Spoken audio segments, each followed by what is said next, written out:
या सेटवर आलो.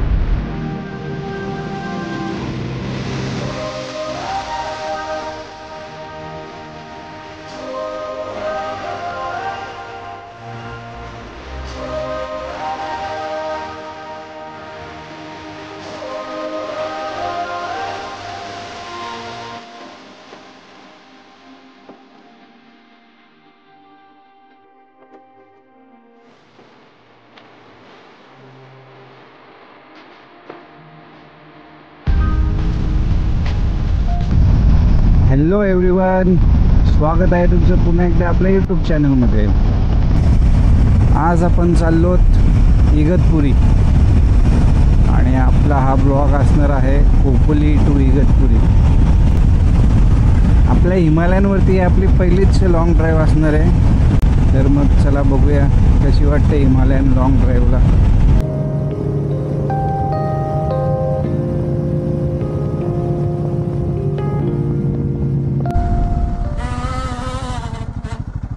हॉर्न भारी आहे गाडीचा. Grovel nursery and restaurant. वाह, लोकांना जेवता जेवता झाडे बघता येते. ते बघा फक्त तुम्ही.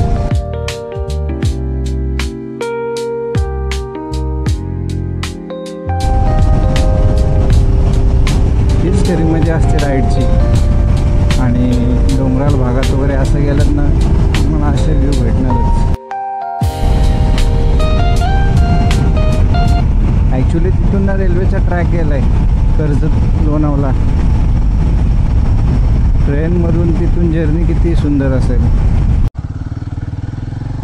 रस्त्यात खड्डे आहेत की खड्ड्यात रस्ते आहेत ते समजत नाही या रोडला. हे बघ,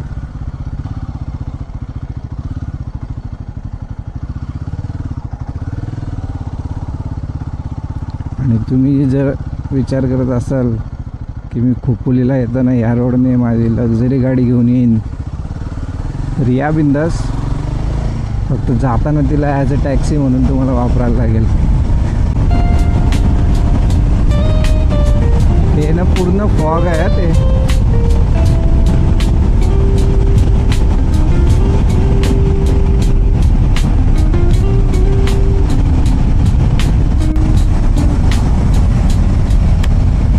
पूर्ण असा चौकवरून वगैरे तिकडून यायला लागायचं कर्जतला जायला. तो रोड असा फिरून इकडून बघा. आता समोरून जो तिकडून रोड येईल ना तिथून तो कॅमेरा बघून बघा. भावा नको, तुझा हेल्मेट पण नाही आहे आणि गाडीला तुझ्या मिरर पण नाही आहेत. मागून कोण आलं ना चांगलेच लागतील तुझे. तो बघत होता ॲक्च्युली कॅमेरा आहे का नाही, आणि कॅमेरा बघून मग तो हे करायला लागला. हा, तू स्टंटबाजी कर, प्रॉपर सेफ्टी असेल तर, नाहीतर नको. कशाला उगाच. हे ड्यूकवाला आहे ती. अशा रायडरमुळेच ड्यूकचा KTMचा नाव खराब झालं आहे. छपरी झाली गाडी ती अशामुळेच. नाही सॉरी, पल्सर आहे ती. बघा बघ, बघत बघतच चालला आहे तो कॅमेऱ्यामध्ये. आता आपण आलो कर्जतमध्ये. आपल्याला जायचं आहे सरळ प्रति पंढरपूर आळंदी. अतिशय सुंदर अशी मूर्ती बनवलेली आहे आपल्या माऊलींची. राजमाता जिजाऊ उद्यान, धर्मवीर छत्रपती संभाजी महाराजांचं स्मारक, छत्रपती संभाजी महाराज चौक. वातावरणाचं काय समजत नाही आहे. सगळीकडे काले ढग पसरलेले आहेत. एकदम ढगाळ असं वातावरण झालेलं आहे. असं वाटतं की खूप जोरात पाऊस पडतो आहे, पण तसं नाही आहे. पाऊस पडत नाही. असंच असू दे, पाऊस नको पडायला. पडू दे, थोडासा पडू दे, जोराचा पाऊस नको पडायला. कारण जर पाऊस पडला तर आपल्याला ब्लॉग शूट करता येणार नाही, कारण आपला कॅमेरा वॉटरप्रूफ नाही आहे. थोडासा जुगाड केलेला आहे तसा वॉटरप्रूफिंगसाठी, पण तरी पण लेन्सवर वगैरे वॉटर ड्रॉप्स पडले तर काही समोरचं काही दिसणार नाही व्यवस्थित. त्यामुळे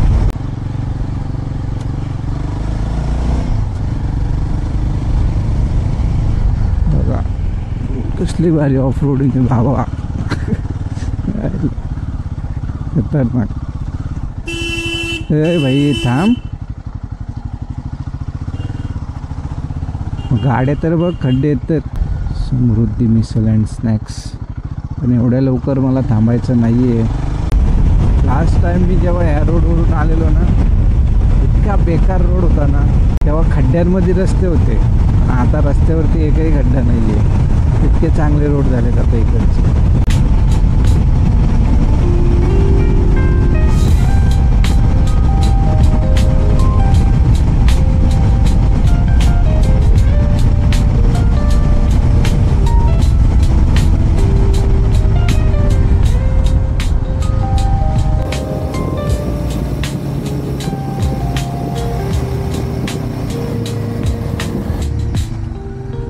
दोन्ही बाजूनी डोंगर आणि मधून रस्ता.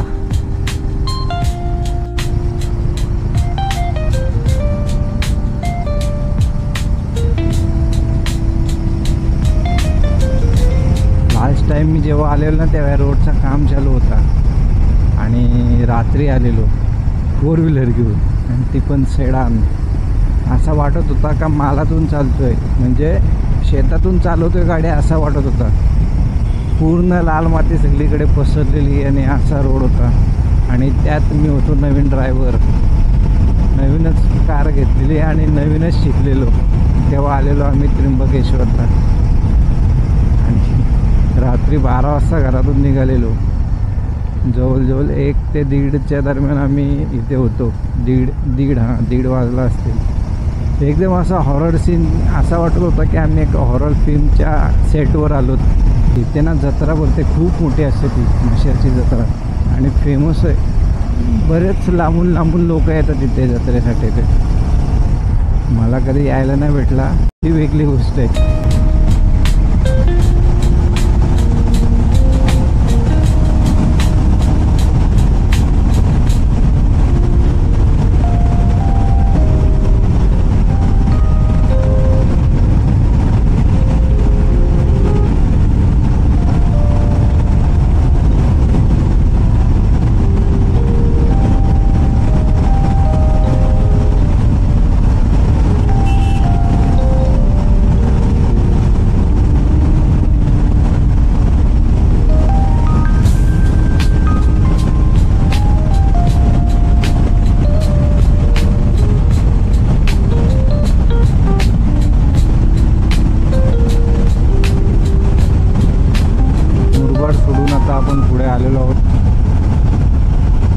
मुरबाडमध्ये पण बरंच डेव्हलपमेंट चालू आहे रोडचा, ब्रिजचा. त्यामुळे रस्ते खूप खराब आहेत मुरबाडमध्ये पण. हे बघा खूपच खराब आहे तिथे पण रस्ते.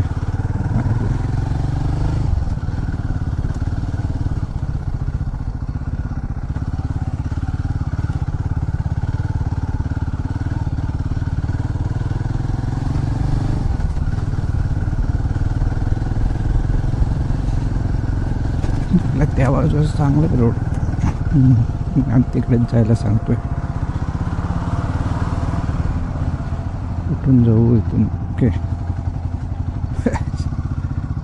खड्डा नसावा इथे मोठा. ओके चलो.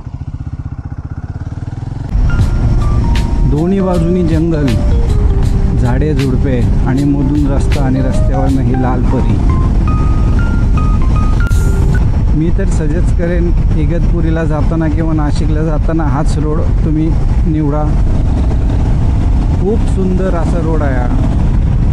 रोड मध्ये मध्ये थोडेसे खराब रस्ते आहेत.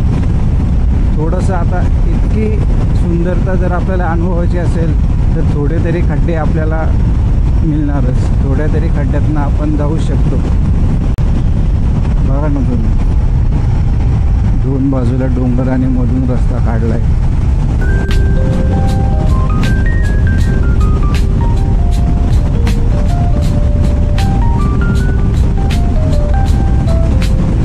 अशा ठिकाणचं जेव्हा रस्त्याचं काम चालू असतो ना तेव्हा असं वाटतं या रोडवर येऊच नाही, पण जेव्हा ते रस्ते पूर्णपणे नीट होतात तेव्हा असं वाटतं की ह्याच रोडने यावा. आता आपण कनेक्ट झालो आग्रा मुंबई हायवेला.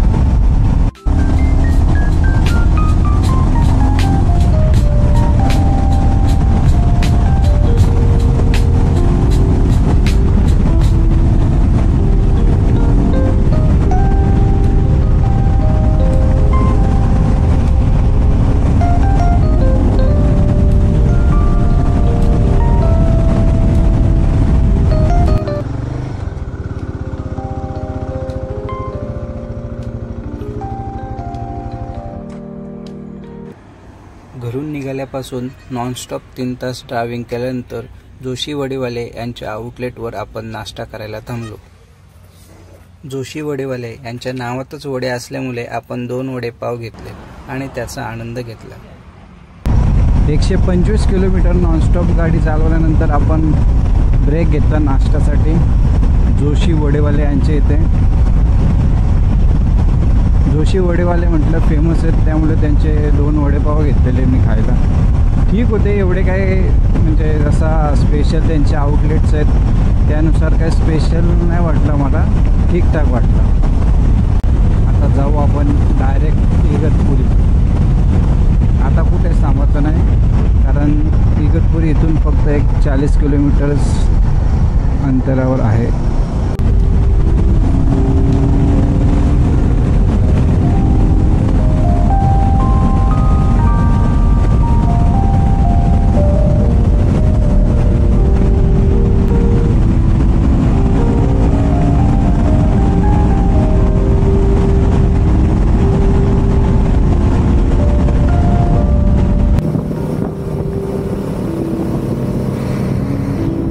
पावसाळ्यामध्ये राईडला निघालो आणि पाऊस आपल्याला मिळणार नाही असं होऊ शकत नाही. थोड्याच वेळात रिमझिम पाऊस चालू झाला आणि पावसाचा आनंद घेत आपण इगतपुरीच्या दिशेने निघालो. हा समोर जो मोठा कंटेनर चाललाय त्याच्या मागे 2 टायरच्या मध्ये एक व्यक्ती झोपलाय. त्याचा थोडासा जरी तोल गेला ना तर काय घटना घडू शकते ते तुम्हीच विचार करा. आपण आलेलो आहोत इगतपुरी हायवे. एक नंबर.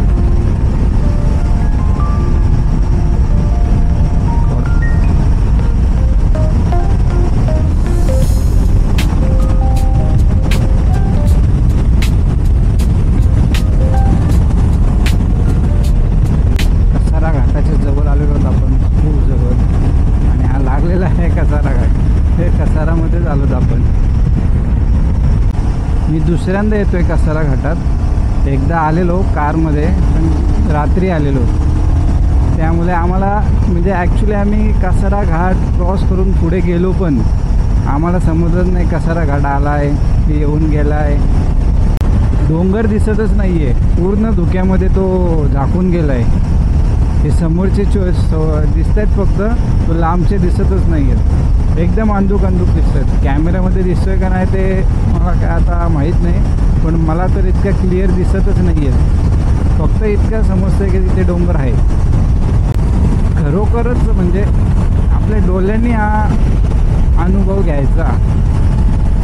असं कॅमेरामधून किती छान दिसत असेल नाही सांगता नाहीत मला आता, पण मी असा खरोखर बघतोय ना, खूपच म्हणजे एकदम भारी वाटतोय. काय आता बोलू. आत्ता घाट चालू होतोय, काय विषय. किती गाडी बंद पडली. आग्रा 1075, इंदौर 471, नाशिक 54. चट्टाने गिरने की संभावना है.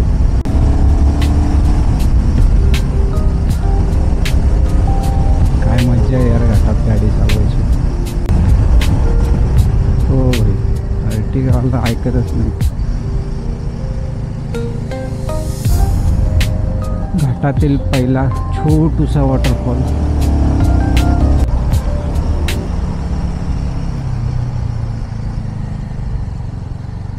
धोक्याचे वळण. जागोजागी गरमागरम मक्के विकायला बसलेत. काकडी पण ठेवली. पावसाळ्यात कोण खाणार आहे काकडी. काहीतरी आहे वाटतं.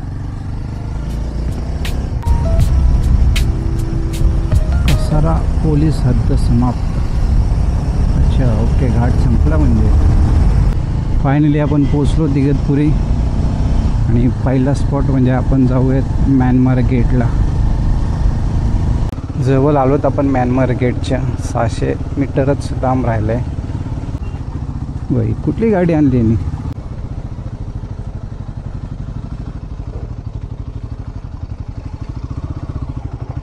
हे कुठल्या यायला गुगल मॅप पण नाद करतो हा.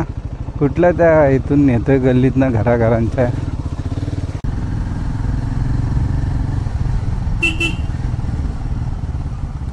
आपण आलेलो आहोत म्यानमार गेट. विपश्यना विश्वविद्यापीठ धम्मागिरी. ह्या म्यानमार गेटचं वैशिष्ट्य म्हणजे इथे बाहेरून म्हणजेच अगदी बाहेर देशातून सुद्धा टुरिस्ट येतात मेडिटेशनसाठी, म्हणजेच ध्यान करण्यासाठी. इथे मेडिटेशनसाठी 7 ते 8 दिवसाचा कालावधी असतो. पण तुम्हाला जर मेडिटेशन करायला यायचं असेल तर त्यासाठी अगोदर रजिस्ट्रेशन करायला लागतं. म्यानमार गेट बघून झाल्यानंतर आपण निघालो बावली डॅमकडे. हा गुगल मॅप मला इथून आणलाय. इथून जा म्हणतोय. काय बोलू आता याला. बघा ना कसला क्लिअर रोड दाखवतो इथून. कशी जाईल गाडी इथून? थांबा त्या दादाला विचारतो. नाही जाणार ना?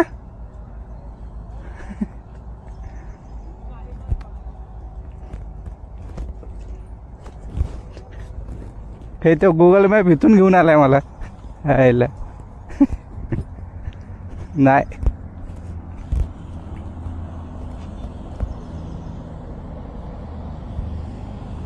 लय रिस्क आहे. आपण जाऊया तिकडूनच. आणलंय कुठनं आता शेतांच्या मधून बघूया. मगाशी तर गंडवलं आपल्याला, परत गंडवतोय. चला बावली डॅम. भाई सीएनजीला लाईन बघा.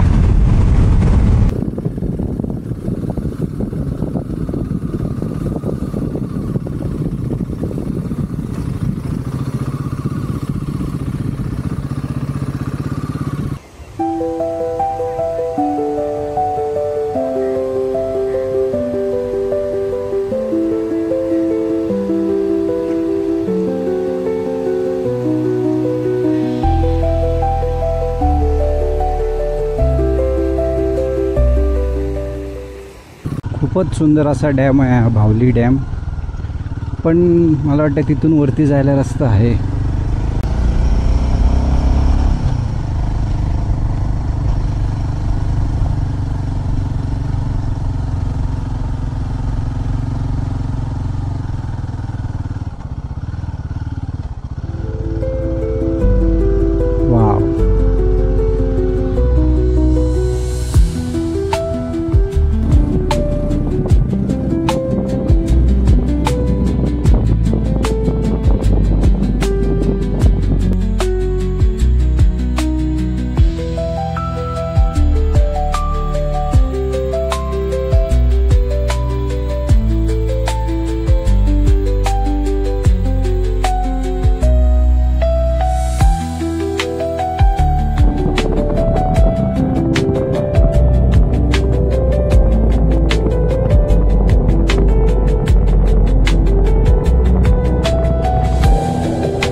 नैसर्गिक सौंदर्याने बहरलेला हा डॅम बघितल्यानंतर आपल्याला मोह आवरला नाही आणि आपण निघालो आणखीन एक अशाच नैसर्गिक सौंदर्याच्या भेटीला, जो की ह्याच बावली डॅमला जोडून आहे आणि तो आहे बावली वॉटरफॉल. पाणी कमी आहे तरी पण किती सुंदर दिसतंय.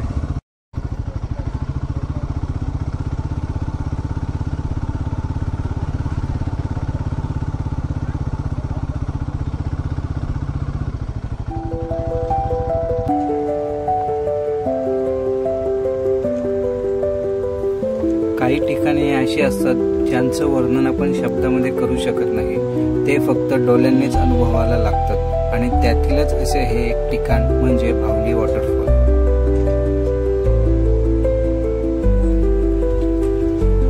इकडे या भावली डॅम,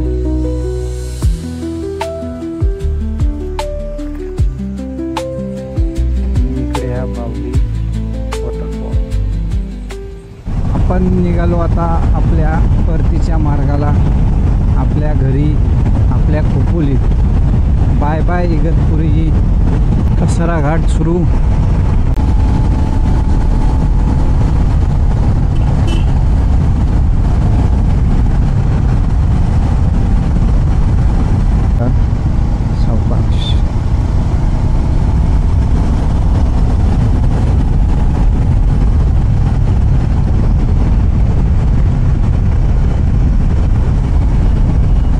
मी 8 वाजता घरातून निघालोय। येताना कसा रस्ता माहीत नाही, त्यामुळे मॅपवर बघत येतो। आता मी 3 वाजले, आता मी परत निघालोय। 6 पर्यंत पोचायचं टार्गेट आहे माझं, बघूया 3 तासात पोचतो का बघू।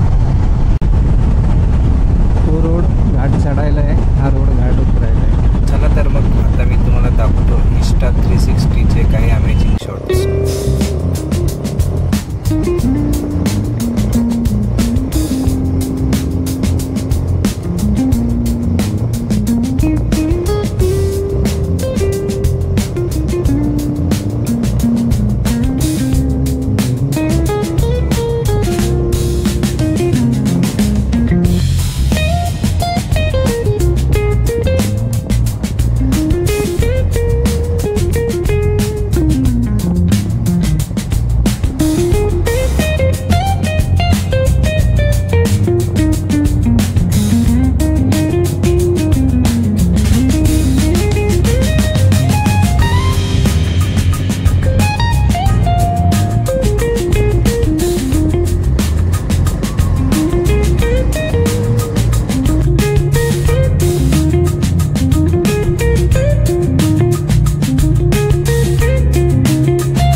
आपण आलोत आता कर्जतमध्ये। कर्जतमधली ती भली मोठी ट्रॅफिक सोडून आपण फायनली खोपोलीकडे वळलोत। ॲक्च्युली येताना झालं असं की आपण जाताना गेलो कडाव मार्गे, पण येताना आलो नेरलमधून। आलो म्हणजे गुगल मॅप तिकडून घेऊन आला, आणि घेऊन आला तर आला काही ट्रेनच्या पटरीवरनं जायला सांगत होता। म्हणजे तिथं रूट दाखवतं ट्रेनच्या पटरीवरून। अरे, आणि तो पण कोणत्या माथेरानला जी मिनी ट्रेन जाते त्यातून।